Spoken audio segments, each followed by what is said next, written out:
زينا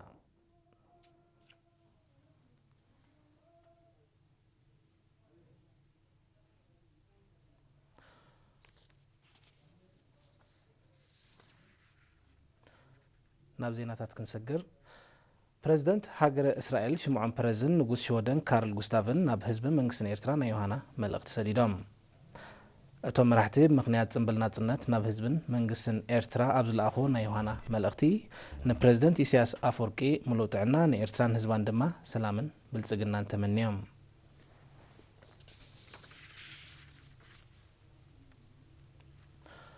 تمالت جمرة كوماو داسات زوبا ماكل لومون قصيلو وعلو وكيلات إيرينا تخاتاتيلوم نزدالو تصبصاب أبصرات ولده كتقربيا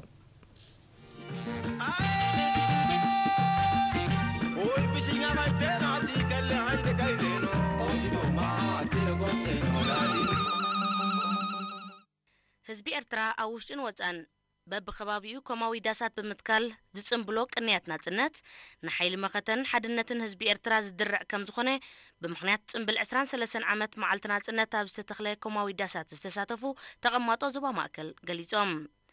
ب23 جنبوت اب نوسان زوباتات عداغا حموس ماكل كتما تيرافولو 4 اسمرا غلا نفحي سرجغا اباشاول مايتمناي كومون اب معسكر دندن اب استتخله لعلتيس عداسات استساتفو زيغاتات نيرينا بزهبو حبريتا حزب إرترا أفسو هواهو صنبل كم زركب تقيسوم نناصنتو كم بلين عينو كم زحلوان كم زخبران حبيروم እዚሎም መዓልቲ ግን መገረጃ ጸልማት እተቀጠጸሉ መገረጃ ብርሃን እንዳኣተወሉ እዩ እዚ ከዓ ብምንታይ እንተኮይኑ ናይ ብሓቂ ሰማዕታትና ወመነ ንዋለ ጣማለ ዙንተ ዓለም ነዚ ዓለም ዝመኒኖም ክንወልድ ከይሉ ወርቂ ክንእክብ ከይሉ ሓዳር ክንገብር ከይሉ ክንውፈብ እንተ ሃገርና ዓጽሞም ከስኪቶም ደሞም ኣብሲቶም እዮም ሂቦምና ናይ ናጽነት በዓል ብጣዕሚ ህይወት እየ ዝብሎ ኣነ ህይወትን ክብረትን እየ ዝብሎ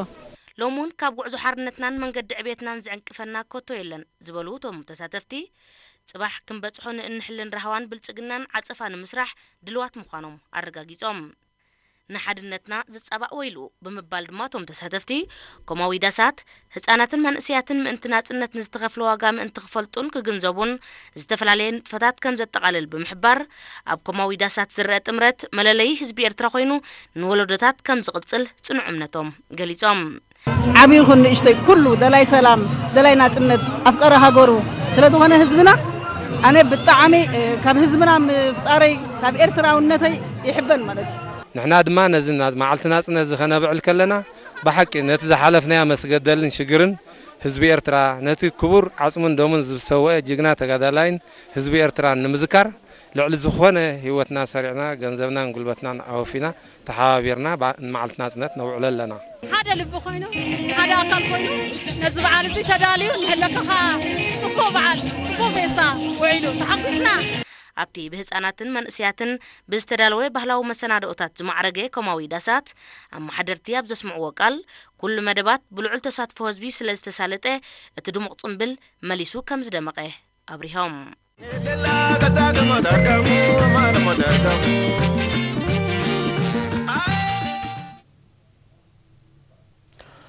كم مدبات صنبل مبل 23 عامت كي وزانا بزوا سمينا وقيح بحرين استقايدة دمق سنة سرعة زملكت حستو وكيل إيرينا إبراهيم عمر أدالي والله فروين فتسوم كتغربايا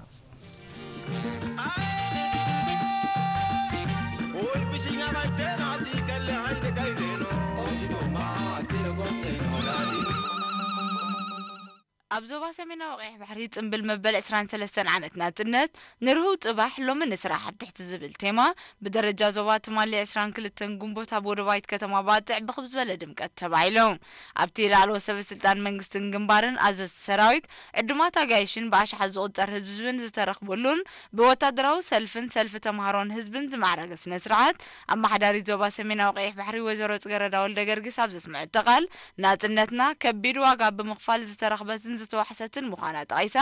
ዓመታዊ መመሊሱ ዝደምቕ ጽምብል ሕላገት ዘኹርዕ ታሪኽናን መንነትናን ከም ዝኾነ ብምሕባር ዝኸፈልናዮ ረዚን ዋጋ ንቕሓትና በሪኽና በርክቶና ከነዛይድ ድርኺ ዝፈጥር ከም ዝኾነ ረድያ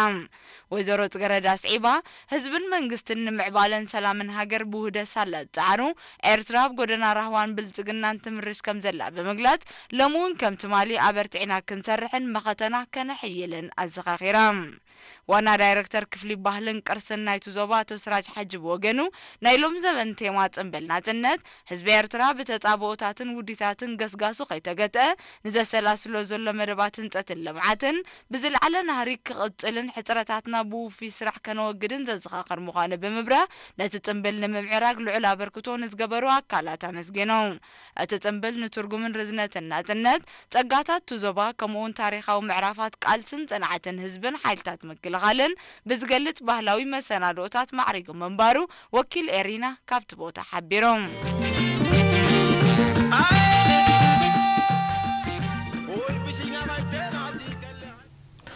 ህዝብ ዞባ ደቡብ ንጽምብል ናጽነት በስተፈላለየ መሰናዶታት በደረጃ ዞባ ትማሊ ኣብ ከተማ መንደፍራ ተባዒሉ ፊልሞን ትካቦን ዘዳሉ ጸብጻብ ሄኖክ ፍረምካኤል ካኦርቦ እዩ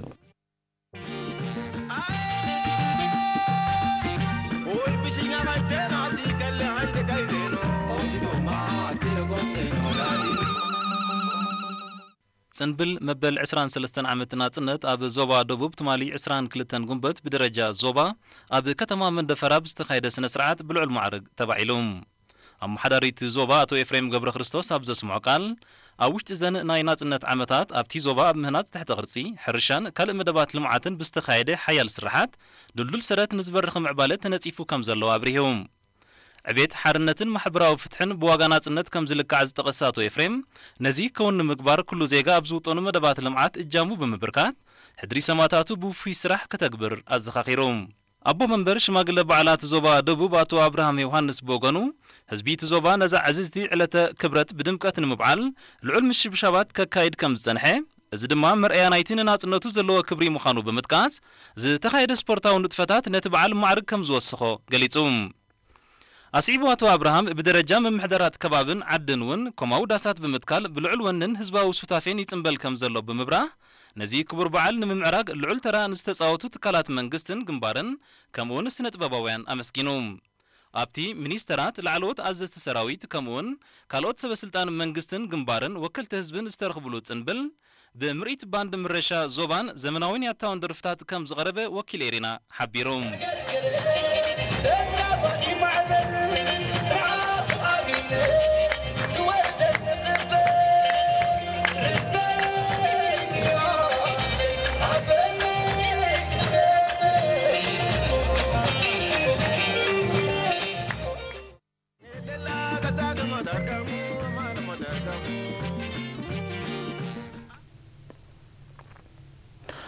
ኤርትራውያን ተቀማጦ ጀዳን ከባቢያን ንግስና ስዑድ ዓረብ መበል 23 ዓመት ናጽነት ንርዝነትን ትርጉምን ናይ ተዓለት ብዘንጸባረቕ መሰናዶታት ብልዑል ማዕረግ ከም ዝጽንበሉ ካብቲ ቦታ ዝበጻሕና ሓበሬታ ኣረድዩ ሓላፊ ህዝባዊ ጉዳያት ኣብ ጀዳ አቶ ሳልሕ ማሕሙድ ሳበ ኣብ ዝስምዑ ቃል ብሓያል መኸትኡ ብኩሉ መዳያት ተኣምር ንሰርሕ ዘሎ መላ ህዝቢ ኤርትራ ውሽጥን ወጻእን ከምኡውን ልኡላውነት ሃገር ኣብ ምውሓዝ ዝርከቡ ሓይልታት ምክልኻል ዮሃና ድሕሪ ምባል ፍረ ሓያል መኸተና ኣብ ንሓፍሰሉ እዋን ንጽንብሎ ምህላውና ፍሉይነት ከም ዘለዎ ብርሂቡ ህዝቢ ኤርትራ ብርእሲኡ ዝተኣወጀ ዘይፍትሓውን ዘይሕጋውን እገዳ ንኽልዓል ብዝተፈላለዩ ኣገባባት ክምክት ጸኒሕናሎን ዝበለ አቶ ሳልሕ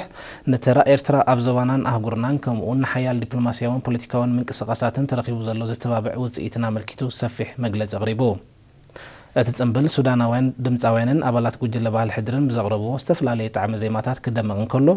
ኣብ ዝተኻየደ ስፖርታዊ ንጥፈታት ዝተዓወቱ ካብ ጠቕላሊ ቆንስል ሃገር ኤርትራ ኣብ ጀዳ አቶ ዓብዱራሕማን ዑስማን ዋንጫ ተቐቢሎም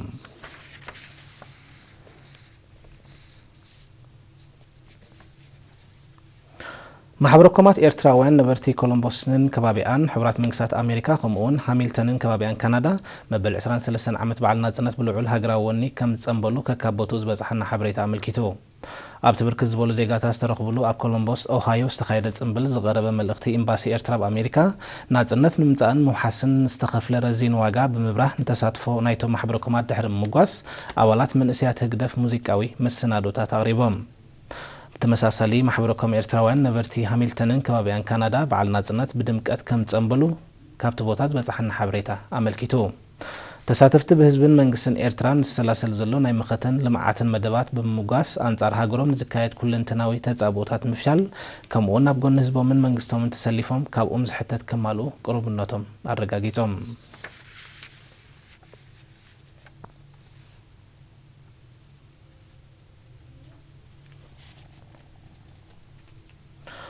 تكالاتن محدراتن زوبا ماكل بعسران حدن عسران كلتن قنبت عب قدناتات أسمرا عسرتا شاشات هزبي عزبو مريد كارنيفال أكايدن الوا تمال عسران كلتن قنبت نستخايد سنسرعة خطاتيلو حبتن فرزقي نزدالو تسبتاب تسفالدت مبراتو كأوروباي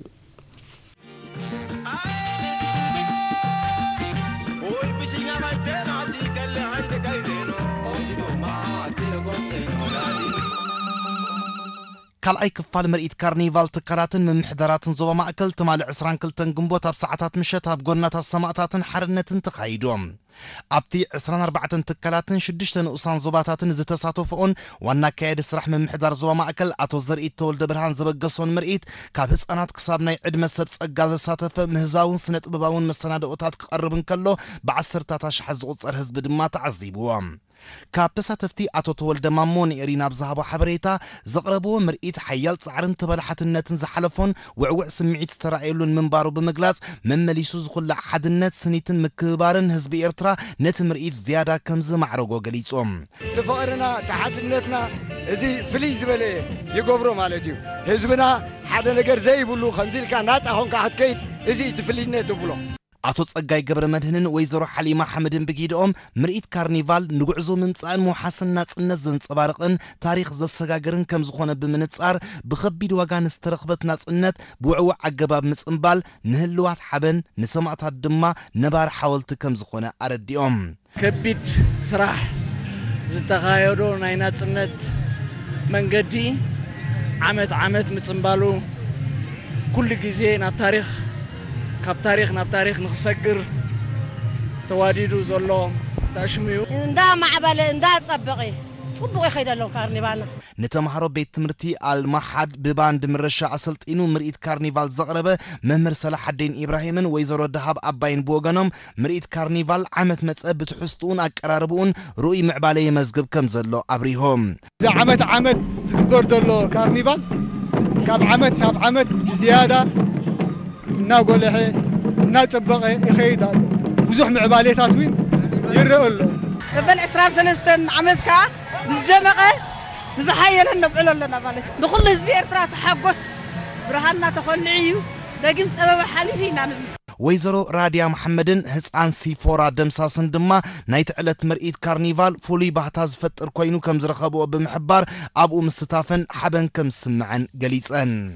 ب21 ግንቦት ኣብ ዝተኻየደ ቀዳማይ ክፋል ምርኢት ካርኒቫል 17 ትካላትን 7 ምምሕዳራትን ዞባ ማእከል ምስታፈን ይፍለጥ